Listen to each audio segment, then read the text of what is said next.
सरस्वती शिक्षा समिति पाली द्वारा आयोजित ऑनलाइन क्लास टीचिंग में आपका हार्दिक स्वागत, अभिनंदन। क्लास 12th विस्टास जो टेक्स्ट बुक है उसका 8वां लेसन मेमोरीज ऑफ चाइल्डहुड। इसका जो फर्स्ट पार्ट है जीत कला शाह का ऑटोबायोग्राफिकल आर्टिकल, उसको हमने पढ़ा था पिछली क्लास में और उसके आगे हम आज पढ़ेंगे। तो कुछ ग्लोसरी जो है आगे जो हम पढ़ेंगे उसकी ग्लोसरी मैंने लिखी है, पहले मैं आपको ग्लोसरी बता रहा हूँ, उसके बाद हम लेसन करेंगे। ग्लोसरी का फर्स्ट वर्ड जो है वो है आपका पियर। नया शब्द है पियर और इसका सिनोनिम मैंने सामने लिखा है पीप, जो सामान्यतः आपको नॉलेज में है। इसका अर्थ होता है झांकती हुई या झांकता हुआ। अब यहाँ पर क्योंकि जो राइटर है वो फीमेल है, इसलिए यहाँ पर हम झांकती हुई करेंगे। तो इस प्रकार का पीयर का जो सिनोनिम है वो है पीप और मेन वर्ब इसमें जो है वो पीयर है। आप ये समझ लो मेन वर्ब इसकी पीयर है और सिनोनिम है इसका पीप और इसका अर्थ हिंदी में हो जाएगा झांकना, यानी किसी छोटे स्थान में से देखने का प्रयास करना। सेकेंड वन जो है वो है शडरिंग, ये भी पार्टिसिपल फॉर्म में है शडरिंग और मेन वर्ब इसकी है सगर, कांपना। तो यहाँ हो जाएगा कांपती हुई, यानी लेखिका के संदर्भ में, कंटेक्स्ट में, राइटर के कंटेक्स्ट में कांपती हुई। थर्ड वन है क्लोजेट, अलमीरा, सिनोनिम है इसका ALMIRAH और इसका अर्थ होता है सामान्यतया जो हम यूज़ करते हैं अलमारी, जिसमें हम अपना सामान रखते हैं। उसके बाद में ड्रैग, मेन वर्ड इसमें है ड्रैग, घसीटना और इसमें निश्चित रूप से बलपूर्वक एक स्थान से दूसरे स्थान पर ले जाना, दैट इज कॉल्ड ड्रैग। आगे है रेजिस्ट, मेन वर्ब है रेजिस्टेड, विरोध किया, प्रतिरोध किया। रेजिस्ट प्रतिरोध या विरोध, मेन वर्ब है रेजिस्टेड, विरोध किया, प्रतिरोध किया। किसी बात को एप्रिशिएट नहीं करना, उससे सहमत नहीं होना और अपना विरोध बोल करके या रेस्पॉन्ड करना physically, that is called resist. Next है स्क्रैच, मेन वर्ब है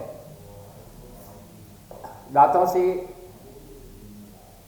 काटना, वो तो है आपका कटिंग, बट नाखून से या आप किसी दूसरे नुकीली चीज़ से अगर आप किसी चीज़ को खुरेसते हो, दैट इज कॉल्ड स्क्रैच। तो यहाँ है स्क्रैच, खरोचते हुए। नेक्स्ट है नॉ ऑफ, जी साइलेंट है इसमें, GNAWOFF, फ्रेजल वर्ब है। नॉ ऑफ, काट देना या कुतर देना, किसी चीज़ को छोटा कर देना, जी साइलेंट है इसमें, ना ऑफ, फ्रेजल वर्ब। ना मेन वर्ब है और उसके साथ में है ऑफ, ये फ्रेजल के तौर पर काट देना, कुतर देना, छोटा कर देना। ब्रेड्स, बालों की चोटियाँ। आगे है इंडिग्निटीज, इंसल्ट का सिनोनिम है ये, अपमान, इंसल्ट करना, अपमान करना। नेक्स्ट वर्ड है आपका टॉस्ट, टॉस मेन वर्ब है उछालना, सिक्का उछालना जिस तरह से टॉस होता है, टॉस्ट, उछाला गया। वुडन पपेट,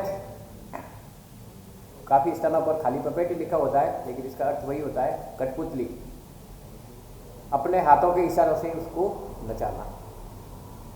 नेक्स्ट है एंग्विश, डीप पेन, अत्यधिक पीड़ा, बहुत ज़्यादा कष्ट जो होता है वो एंग्विश या डीप पेन भी आप इसको सिनोनिम में लिख सकते हैं। फिर मौन, दर्द से कराहना, दर्द से कराहना, पीड़ा को रेस्पॉन्ड करना, दर्द से कराना, मौन। हर्डर, चरवाहा, जो चरवाहे होते हैं पालतू जानवरों को जंगल में ले जा करके जो चारा चरवाते हैं वो हर्डर्स कहलाते हैं, चरवाहे। फिर है मॉर्नर्स, मॉर्न का मतलब होता है शोक और शोक प्रकट करने वाले मॉर्नर्स कहलाते हैं, मृत्यु का शोक प्रकट करने वाले मॉर्नर्स। एंड लास्ट वन है वीडर, वेयर, वेयर का सिनोनिम है, जो WH वर्ड है वेयर, उसका सिनोनिम है वीडर। तो ये कुछ वर्ड है जो हम आज इस जीत कला शाह के ऑटोबायोग्राफी आर्टिकल में हम पढ़ेंगे और इसकी ग्लोसरी मैंने बोर्ड पर लिखी, आप इसको नोट कर लेना और जब भी आप आंसर लिखते हैं तो निश्चित रूप से इसके सिनोनिम आप यूज कर सकते हैं। तो पिछली क्लास में हमने ये पढ़ा कि अमेरिका में रहने वाली भारतीय मूल की जो यह लेखिका है जीतकला शाह, और इसने अपने बचपन का जो अनुभव बताया और किस प्रकार से पश्चिमी संस्कृति वेस्टर्न कल्चर को वहाँ भारतीय जो बच्चे पढ़ते थे उन पर थोपा गया, उनको कंपेल्ड किया गया उनकी संस्कृति को मानने के लिए। और उसी घटना के अंतर्गत हमने ये पढ़ा कि यह जो लेखिका होती है जब छोटी क्लास 3rd के स्टैंडर्ड में होती है उस समय की ये घटना बताती है। और विद्यालय में एक पर्टिकुलर डे को सब बालकों को हमेशा की तरह एक स्थान पर इकट्ठा किया जाता है, डाइनिंग रूम में, भोजन के कक्ष में, और वहाँ से जो भारतीय ये बच्चे होते हैं, छोटी जो बालिकाएं होती है, उनको एक तरफ करके और 1 by 1 उनके जो बड़े बाल होते हैं उनको छोटा किया जाता है, क्योंकि भारतीय संस्कृति में है बालिकाओं के बाल नहीं काटे जाते, लेकिन वेस्टर्न कल्चर में जो है वहाँ पर बाल छोटे होते हैं और उनकी यह एक संस्कृति का भाग है कि बाल छोटे ही रखे जाते हैं। तो उनकी संस्कृति को यहाँ थोपने का प्रयास किया गया और वही अनुभव लेखिका ने बताया। तो उस डाइनिंग हॉल में जो घंटी बजती है, पहली, दूसरी, तीसरी, जो संकेत होता है, पहली में बच्चे अंदर प्रवेश करते हैं, दूसरी में टेबल तक जाते हैं, तीसरी में भोजन शुरू करते हैं, और उस प्रकार का यह एक क्रम चला। और उसमें एक अननोन पर्सन जो था वो वहाँ की जो संचालिका होती है, एडमिनिस्ट्रेस होती है, उससे बातचीत करता है और वो इशारा करता है जो भी भारतीय बालिकाएँ होती है उनकी तरफ भी आज इनके इस प्रकार से बाल जो है वो काटना है। तो लेखिका ने वो देख लिया उसको, और जब देखा तो साथ में एक भारतीय बालिका और होती है जुडविन, उससे वो बातचीत करती है। जुडविन थोड़ी बहुत इंग्लिश जानती है क्योंकि यह भारतीय मूल की जो बालिका होती है अभी इंग्लिश उसको आती नहीं है। जुडविन से पूछा तो उसने बताया कि ये हमारी तरफ कुछ इशारा कर रहे हैं, तो निश्चित रूप से कोई न कोई ऐसा संकेत है जो हमारे लिए अच्छा नहीं है। तो भोजन जब शुरू हुआ उसके बाद में, but this eating by formula was not the hardest trial in that first day. तो पहला ही दिन था लेखिका का वहाँ पर अनुभव का, और यह सबसे कठिनतम परीक्षा नहीं थी क्योंकि इसके आगे और भी उसको कष्ट देखने थे। लेट इन द मॉर्निंग, यानी सुबह के कुछ आगे, आफ्टरनून से पहले, my friend Judewin gave me a terrible warning. इसकी जो फ्रेंड, जैसे मैंने बताया, जुडविन जो थी भारतीय मूल की थी, इसके साथ में पढ़ती थी, उसने एक इसको चेतावनी के रूप में कहा, एक टेरिबल वार्निंग दी, डरावनी चेतावनी, और वो थी Judewin knew a few words of English. इसकी फ्रेंड जो है वो कुछ अंग्रेजी के शब्द जानती थी, और इसलिए उस हेडमिस्ट्रेस और उस अननोन पर्सन के बीच में जो बात थी वो उसने समझी और कहा इस राइटर को, जीतकला शाह से बताया, Judewin knew a few words of English and she had overheard the pale face women talk about cutting our long heavy hair. और जुडविन ने ये सुन लिया कुछ अंग्रेजी के जो शब्द थे, और उसके आधार पर ये अनुमान लगाया कि वो जो पीले चेहरे वाली जो महिला थी वह उस व्यक्ति के साथ में बात कर रही थी, और वो ये बात थी कि हमारे जो लंबे और घने जो बाल थे उनको आज काटा जाना था। Our mothers had taught us that only unskilled warriors who were captured had their hair singled by the enemy। लेखिका ये कहती है, राइटर कहते हैं कि हमारे घर पर यह बताया गया, हमारी माँ ने ये बताया, और ये बताया कि जब युद्ध होते थे और युद्ध में जो पराजित होते थे उनके बाल जो विजेता होते थे वे काटते थे उन सैनिकों के बाल। तो इस प्रकार से एक कायर, कमज़ोर ऐसे लोगों को बालों के काटने के साथ में उनको अपमानित किया जाता था। तो यहाँ हमारी माँ ने ये बताया, मुझे ये सिखाया, केवल अनस्किल्ड, यानी जो कायर होते हैं, कमज़ोर होते हैं, कुशल नहीं होते हैं किसी भी अपने कला में, ऐसे उन सैनिकों को निश्चित रूप से जिनको युद्ध में बंदी बनाया जाता था उनके बाल विजेता के द्वारा छोटे किए जाते थे। Among our people short hair was worn by mourners. एक और बताया दूसरा, और उसमें ये बताया कि मृत्यु का शोक प्रकट करने के लिए भारतीय संस्कृति में जिस प्रकार से बाल काटे जाते हैं, ये भी एक मृत्यु का शोक प्रकट करने का एक बता सकते हैं, माध्यम बता सकते हैं, अपनी भावना का वहाँ पर प्रकटीकरण होता है। और सम्मान होता है जिसकी मृत्यु हुई, अपने परिवार के सदस्य के प्रति सम्मान और अपनी भावना को प्रकट करने का। एंड सिंगल हेयर बाय कोवार्ड्स, और तीसरा बताया कायर लोग जो होते हैं वो बाल छोटे रखते हैं। तो लेखिका ने अपने अनुभव के आधार पर बताया कि किस प्रकार से पराजित होते हैं उनके बाल काटे जाते हैं, सैनिकों के जो विजेता होता है उसके बाद में शोक व्यक्त करने के लिए अपने परिवार के जो सदस्य होते हैं और उनके सम्मान में जो छोटे होते हैं वो अपने बाल काट करके अपनी भावना का इजहार करते हैं, और उसके बाद में जो कमज़ोर कायर होते हैं वे अपने बाल छोटे रखते हैं। We discussed our fate some moments, और निश्चित रूप से जब ऐसी वार्निंग, ऐसी चेतावनी, ऐसी डरावनी चेतावनी जीतकला को मिली युडविन की तरफ से, तो दोनों ही बालिकाओं ने अपने उस क्षण को, जो एक दुर्भाग्य का क्षण होने वाला था, उसको लेकर के विचार विमर्श किया। एंड व्हेन युडविन सेड, और जब युडविन ने कहा we have to submit because they are strong, और युडविन ने कहा क्योंकि हम कुछ कर नहीं पाएंगे उनके सामने, क्योंकि वो शक्तिशाली है, और निश्चित रूप से इसलिए हमें सबमिट कर लेना चाहिए, यानी हमें स्वीकार कर लेना चाहिए, जो कुछ भी हमारे साथ व्यवहार होगा उसको हमें एक्सेप्ट कर लेना चाहिए। आई रिबेल, लेखिका ने कहा नहीं, मैं विद्रोह करूँगी, मैं प्रतिरोध करूँगी, मैं आसानी से समर्पण नहीं करूँगी, मैं आसानी से सबमिट नहीं करूँगी, एक्सेप्ट नहीं करूँगी जो भी हमारे साथ व्यवहार होगा। No, I will not submit, I will struggle first, I answer. जो भी उनको लेखिका ने बताया नहीं, न तो मैं एडमिट करूँगी, न मैं स्वीकार करूँगी, न मैं समर्पण करूँगी, मैं संघर्ष करूँगी पहले, मैंने उत्तर दिया जुडविन को। I watch my chance, one by one एक एक बालिका को वहाँ बुलाया गया और उनके बाल काटने प्रारंभ किए, और जब लेखिका का नंबर आने वाला था उससे पहले, and when no one noticed, और लेखिका ने पहले ही मन में सोच लिया कि मुझे यहाँ से निकलना है, इसलिए जब उसकी तरफ किसी ने नहीं देखा, आई डिसअपीयर, उस डाइनिंग हॉल में से राइटर जीतकला सा गायब हो गई, निकल गई वहाँ से चुपके से। I crept up the stairs as quietly as I could not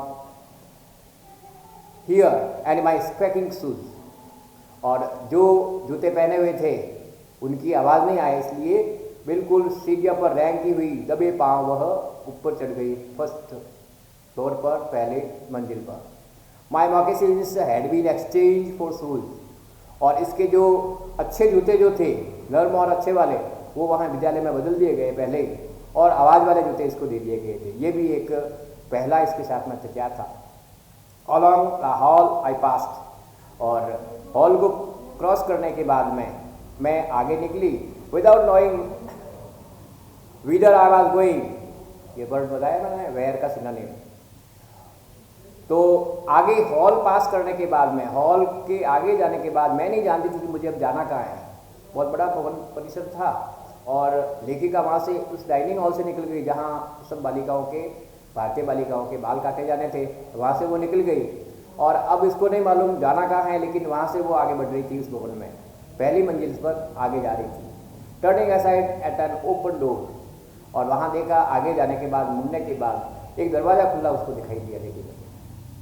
I found a large room with 3 white beds in it, एक बड़ा सा कमरा था और 3 वहाँ पर सफ़ेद बेड थे, यानी सफ़ेद बेडशीट लगी हुई थी और पलंग वहाँ पर लगाए हुए थे। The Windows were covered with dark green curtains, और खिड़कियाँ जो थी उस कक्ष की, उस कमरे की, उस खिड़कियों पर पर्दे थे हरे रंग के, और इस कारण से वहाँ प्रकाश कम आ रहा था। Which made the room very dim, और इस कारण से, क्योंकि हरे पर्दे लगे हुए थे खिड़कियों पर, और इस कारण से उस कक्ष में, उस कमरे में जहाँ यह अंदर एंटर होती है, वहाँ डिम लाइट होती है, रोशनी मंदी होती है। Thankful that no one was there, उसने ईश्वर का धन्यवाद दिया और मन ही मन सोचा कि अच्छा है यहाँ कोई नहीं है, इसलिए भगवान को उसने धन्यवाद देते हुए कहा कि निश्चित रूप से मैं वहाँ सेफ थी। एक बार मैंने ये सोचा। Thankful that no one was there, I directed my steps towards the corner farthest from the door, और वहाँ जो 3 पलंग थे उसमें सबसे लास्ट वाला जो पलंग था, सबसे दूरी वाला, अंत वाला, वहाँ जाकर के वह छिपने का प्रयास करने लगी, और जो 3 पलंग थे उसमें से सबसे पीछे वाला, कॉर्नर वाला जो सबसे दूरी था, फादेस्ट, पावर एंड फादेस्ट, तो सबसे दरवाजे से जो दूर था उस पलंग के नीचे जाके छिपने का प्रयास करने लगी। On my hands and knees I crawled under the bed, घुटनों के बल और हाथों की कोहनी के बल रेंगती हुई पलंग के नीचे, और उसने छिपने का प्रयास किया। And huddled my self in the dark corner, और उस अंधेरे कोने में जहाँ पर रोशनी बिल्कुल कम थी और पलंग के नीचे और भी कम थी, उसने अपने आप को सेफ किया। For my hiding place I peered out, और उस छिपने के स्थान से वह बाहर झाँक रही थी। देख रही थी दरवाजे पर कौन आ रहा है, कौन अंदर नहीं आ रहा है, और उसके बाद में लगातार वो वॉच कर रही थी कि कब कोई आए और दिखने के बाद वो और ज़्यादा अंदर की तरफ जाए। आई पियर्ड आउट, मैंने बाहर देखा, शडरिंग विथ फियर, कांपती हुई डर से। When ever I heard foot step near by, अचानक से मैंने पास ही बाहर बरामदे में, गैलरी में पाँवों की आवाज़ सुनी। दो in the hall loud voices were calling my name, यदि भी उसको ध्यान आया कि वहाँ हॉल में जहाँ सब बैठे हुए थे और वहीं पर भारतीय बालिकाओं के बाल काटे जा रहे थे, वहाँ से ज़ोर ज़ोर से आवाज़ आ रही थी, चित्रकला शाह का नाम पुकारा जा रहा था और उसको मालूम था वे ढूंढते हुए ऊपर आने वाले हैं। And I knew that even Judewin were searching for me, उसको मालूम था कि इसकी जो फ्रेंड थी जुडविन, वो भी उसको ढूंढने के लिए आएगी, क्योंकि जोर जोर से नाम उसका पुकारा जा रहा था। जुडविन भी उसको पुकार रही थी और उसको मालूम था कि मुझे ढूंढते हुए सभी लोग यहाँ तक आ सकते हैं। I did not open my mouth to answer, लेकिन उसने उत्तर देने के लिए अपना मुंह नहीं खोला, यानी उसने बताया नहीं बोल करके कि मैं यहाँ हूँ, तो छुपी हुई थी। Then the steps were quickened and the voices became excited, लेकिन धीरे धीरे पाँवों के जो आवाज़ थी तेज हुई और जो उसके बुलाने की आवाज़ थी वो भी तेज हुई। अब उसको लगा निश्चित रूप से उस फर्स्ट फ्लोर पर आने वाले लोग हैं। The sounds came nearer and nearer, जो पाँवों की आवाज़ थी और उसको बुलाने की आवाज़ जो थी वो और तेज होती गई और वो आवाज़ लगाते हुए सीढ़ियों तक ऊपर आ गए थे। Women and girls entered the room, तब तक कुछ महिलाएं और कुछ लड़कियां, कुछ बालिकाएं अंदर प्रवेश करती है। I had my breath and watch them open closet doors and peep behind large trunks. रोज जो अंदर आई, वहाँ की जो महिलाएं थी और वहाँ की जो गर्ल्स थी, लड़कियाँ थी, वे कमरे में प्रवेश करने के बाद में जैसे ही वो अंदर आई, लेखिका ने, चित्रकला शाह ने अपना सांस रोका और उनको देखती रही पलंग के नीचे से, और उन्होंने आकर के दरवाज़ा खोल के, दरवाज़ा खुला था, आया। अंदर आने के बाद में जैसे ही वो एंटर होती है, सभी अलमारियों को खोल करके देखा, उसके अंदर झाँका, बड़े बड़े जो संदूक रखे उनके पीछे देखा और तलाश किया इस लेखिका को। Someone through up the curtains, और इसमें से किसी ने जो पर्दे लगे हुए थे खिड़कियों पर हरे, उनको जोर से हटाया, अर्थात उनको एक तरफ किया। And the room was filled with sudden light, और कमरा जो था अब पूरे प्रकाश से भर गया था। अब पूरी लाइट जो थी उस कमरे में आ गई, आसानी से देखा जा सकता था। What caused them to stoop and look under the bed I do not know, मैं नहीं जानती किसने किस लिए नीचे देखा, लेकिन किसने नीचे देखा। I remember being dragged out, और लेखिका को उस समय याद है किसी ने नीचे देखा पलंग के नीचे, लेखिका वहाँ मिल जाती है, चित्रकला शाह राइटर मिलती है और उसको वहाँ से घसीट करके ये कह रही, मुझे इतना याद है कि मुझे घसीटा गया वहाँ से। Though I resisted my kicking and stretching widely, पाँवों को पटकती रही और हाथों से, नाखूनों से खरोचती रही उनको जिन्होंने पकड़ा था, लेकिन किसी ने छोड़ा नहीं, घसीट करके नीचे ले गए। In spite of myself I was carried downstairs and tied fast my chair, और उसके बावजूद भी जब उसको घसीटा गया नीचे तक, तब वह हाथ वहाँ मारती रही, अपने नाखूनों से ले जाने वालों को वहाँ एक पागलों की बाती खरोचती रही। लेकिन इसके बावजूद इसको याद है कि मुझे सीढ़ियों से नीचे उतार करके नीचे ले जाया गया हॉल में और एक कुर्सी पर मजबूती से बांध दिया गया। आई क्राइड अलाउड, मैं जोर से चीखने लगी, रोने लगी।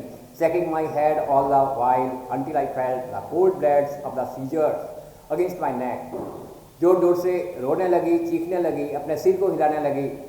उसने कहा, मुझे याद है जब तक कि मैंने कैंची के उस नुकीले भाग को अपने गर्दन पर नहीं महसूस किया, अनुभव किया, तब तक मैं अपने गर्दन को हिला रही थी। बाकी पूरा जो शरीर था इसका, हाथ और पाँव कुर्सी पर बांधे हुए थे, गर्दन हिल रही थी, और गर्दन पर जैसे ही कैंची का जो सबसे आगे वाला नुकीला हिस्सा ब्लेड का जब उसको महसूस हुआ, अनुभव हुआ, उसके बाद उसने गर्दन हिलानी बंद की। एंड हर्ड देम ना of one of my thick blades, और उसी समय उसको एहसास हुआ कि उसके जो बालों की चोटियाँ थी उसमें से जो सबसे बड़ी चोटी थी उसके काटने की आवाज़ उसको आई और उसको लगा मेरे बाल काटे जा रहे हैं।